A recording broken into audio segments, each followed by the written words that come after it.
As you would likely know, there has been a lot of controversy and indignation around the fact that the F1 Academy is simply not being broadcast anywhere live in its first season. And rightly so. Now, while there have been some murmurings that the broadcast issues and rights issues that are allegedly behind this problem may be solved before the end of the season, for now we're living in a world that exists pretty much just in the form of weekly highlight videos and little tidbits of on-track posts on social media here and there. Interestingly, even if you do go to an actual track where an F1 Academy event is taking place, you may not see a whole lot even then. But fear not, because I am here to bring you a roundup of everything that's been happening so far this year in the inaugural F1 Academy season, so let's get into it. Believe it or not, we're actually already almost halfway through the first F1 Academy season already. We've completed 3 out of a total of 7 rounds that are going to take place in 2023. And Prema Racing's Marta Garcia, who you may remember from the W Series, is currently leading the Drivers' Championship by a fantastic 41 points.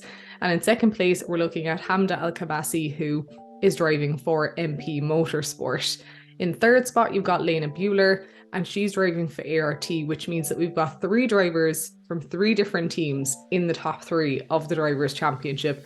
And let's be honest with ourselves here, F1 fans, that's something we could only ever dream of in the current era of Formula One. Imagine. There are only 13 points separating the drivers that are between P3 and P6, so there is still tons to play for here. And it's really great to see that, because as those of you who followed the W Series will remember, Jamie Chadwick was quite dominant in that series, and it's really nice to know that we've got a decent spread of drivers in contrast getting their race wins and their results in the F1 Academy. And in fact, there's actually only 1 driver who has not yet scored points out of a total of 15.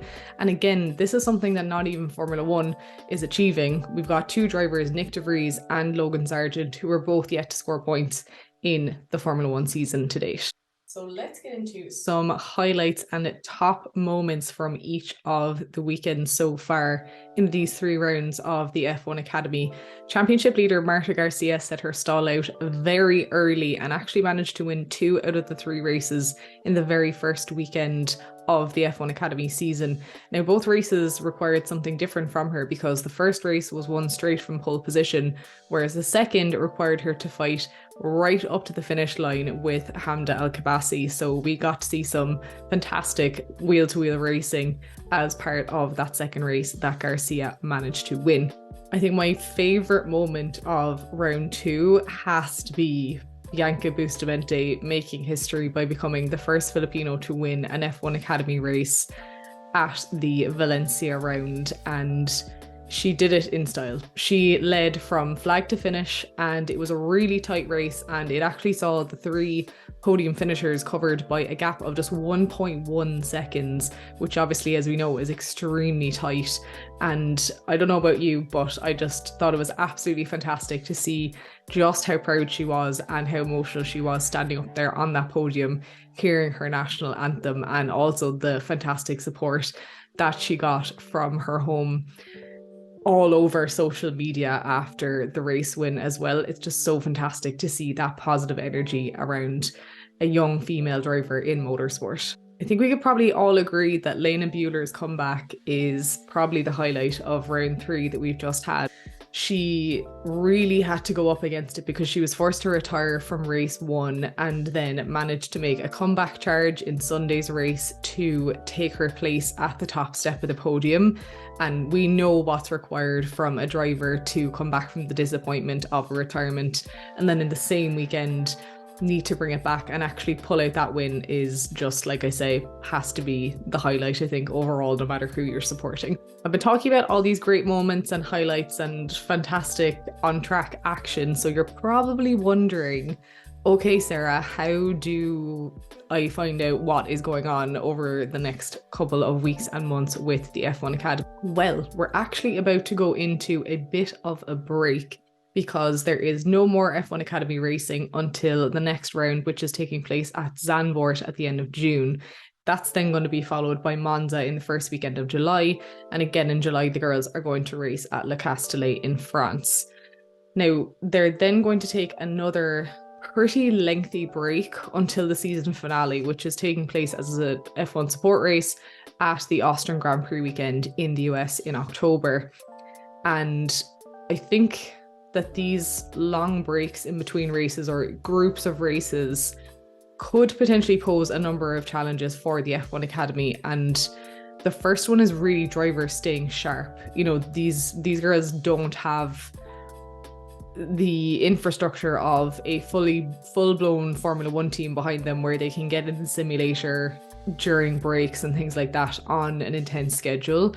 So I think each of them is probably going to have to figure out their own way to keep themselves as sharp as they possibly can during that break in August and September, right up until the Austrian Grand Prix.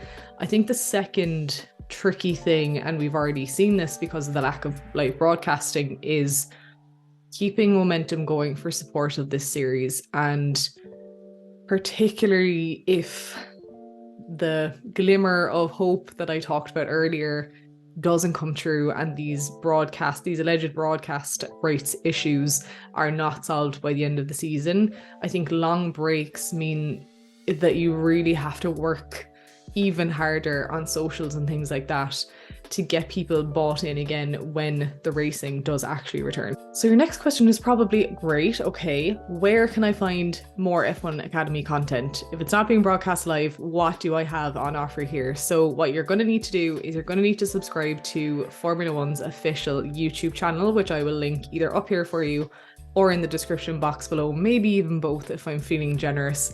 And that is where you're going to find the weekly highlight reels that I mentioned at the top of this video. Formula One and Hello Sunshine also announced back in early May that they're going to be making a partnership to create a docuseries that's going to really highlight the stories of all 15 F1 Academy drivers and their experience in getting to where they are now and the challenges of staying there. Now, we don't have any information as far as when that content would be released, but thinking about it logically, I feel like after the end of the season or potentially even early next year as a promotional tool to build more, again, momentum going into the 2024 season is probably what makes the most sense here. Thank you as always for tuning in, folks. I would love to do a quick pulse check and find out whether you would be interested in watching live coverage of the F1 Academy if indeed it were available.